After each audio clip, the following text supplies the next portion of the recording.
ایک بہت بڑا گناہ بدنگاہی کا گناہ ہے۔ آپ کو پتہ ہے ہمارے ملک کے اندر بدکاری، زنا اور بے حیائی کی شرح کتنی بڑھتی جا رہی ہے، کس قدر بڑھتی جا رہی ہے۔ وہ لوگ جو نکاح کر لیتے ہیں وہ بھی اپنی نگاہوں کو، میں اکثر کہتا ہوں، حضور نے فرمایا نکاح آدھا ایمان ہے، جس نے نکاح کر لیا اس کا ایمان مکمل ہو گیا۔ تو جو نکاح کے بعد بھی باز نہ آیا، میں اس کو بے ایمان نہیں کہتا، لیکن نبی پاک نے فرمایا جو نکاح کر لے اس کا ایمان، بولیے ایمان محفوظ ہو گیا، اس کا ایمان، سارے بولیے ایمان، اور جو پھر بھی باز نہ آئے، حضور کہہ رہے ایمان مکمل ہو گیا، اور جو نہ باز آیا کیا فتویٰ دیا جائے حدیث کی روشنی میں؟ میرے نبی پاک کی بارگاہ میں عورتیں آئیں توبہ کرنے، بیعت کرنے، مسلمان ہونے، تو حضور بیعت لیتے وقت فرمانے لگے میرے ساتھ وعدہ کرو، جھوٹ نہیں بولو گی، غیبت نہیں کرو گی، زنا نہیں کرو۔ ایک عورت بول پڑی، کہنے لگی یا رسول اللہ صلی اللہ علیہ وسلم میں مسلمان تو نہیں پر خاندانی ہوں، میرے گھر والوں کے ذہن میں بھی کبھی زنا کا خیال نہیں آیا، ہم تو اسے خاندانوں کے وقار کے خلاف سمجھتے ہیں۔ روز بری نظر سے کسی کو دیکھنا اور کسی کے بارے میں غلط باتیں، ناراض نہ ہونا۔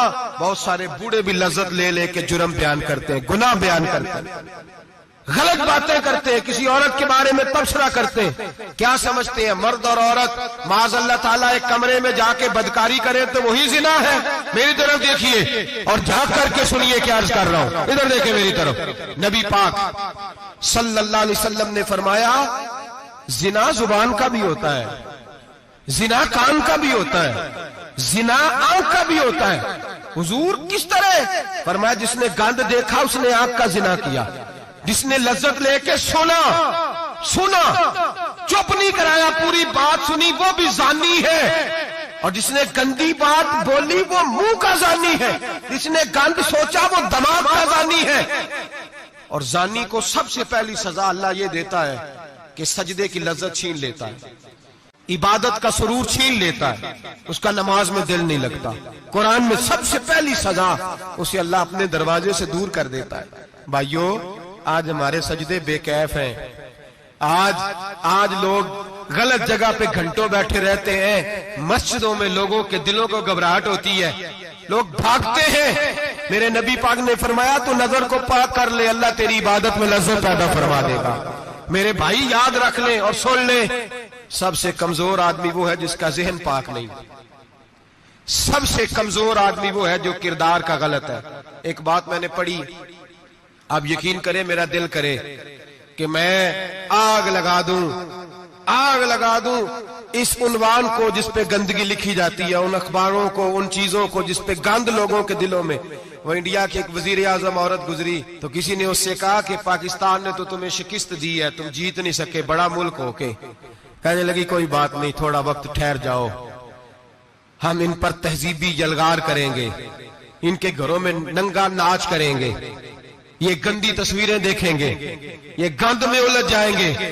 اور جو قوم گند میں الجھ جایا کرتی ہے وہ پھر کسی سے لڑنے کی طاقت نہیں رکھتی، اس کے اندر ڈٹ جانے کی ہمت نہیں ہوتی، اس کی غیرت کے جنازے نکل جاتے، دل کرتا ہے جل جائے وہ جل جائے جہاں سے برائی پھیلتی، تباہ ہو جائے وہ علاقے جہاں سے گند ہوتا ہے۔ لوگ گند کی کمائی کھاتے ہیں، گند کی، ایکٹروں کے ساتھ کھڑے ہو کے فوٹویں کھچاتے ہیں اور گناہ پہ فخر کرتے ہیں، اور گندے لوگ کہتے ہیں اللہ کا فضل ہے ہم گند پھیلا رہے ہیں، ثم معاذ اللہ۔ لوگ گناہ پہ فخر کرتے ہیں چوکوں چوراہوں میں۔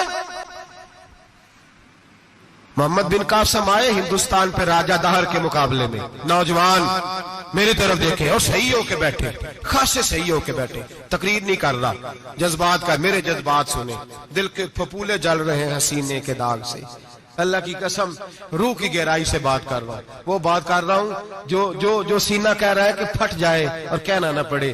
قرآن و حدیث پڑھتے ہیں اور پھر اپنا حال دیکھتے ہیں تو لگتا یہ ہے کہ عذاب قریب آ گیا ہے، لگتا ہے زمین پھٹنے والی ہے، آسمان گرنے والا، لگتا ہے قریب آ گیا سارا کچھ۔ سمجھے کیا عرض کر، یہ بات اگر آپ سمجھ گئے تو قیمت وصول ہو گئی، اس کو سمجھ گئے تو سمجھ لیں آپ کے مزاج کے اندر اللہ نے تبدیلی پیدا کر دی۔ محمد بن قاسم 18 سال کا جوان، ایک عورت کی عزت پر راجہ دہر ہندو نے حملہ کیا، محمد بن قاسم بچانے آئے، جب ہندوستان آئے فوج تھوڑی تھی، علاقہ تھوڑا تھا، راجہ دہر کی فوج بہت زیادہ، اور پھر اپنا عرب چھوڑ کے یہاں آ کے ہندوستان میں اس کے علاقے میں اس پہ حملہ کرنا، حالات خراب تھے۔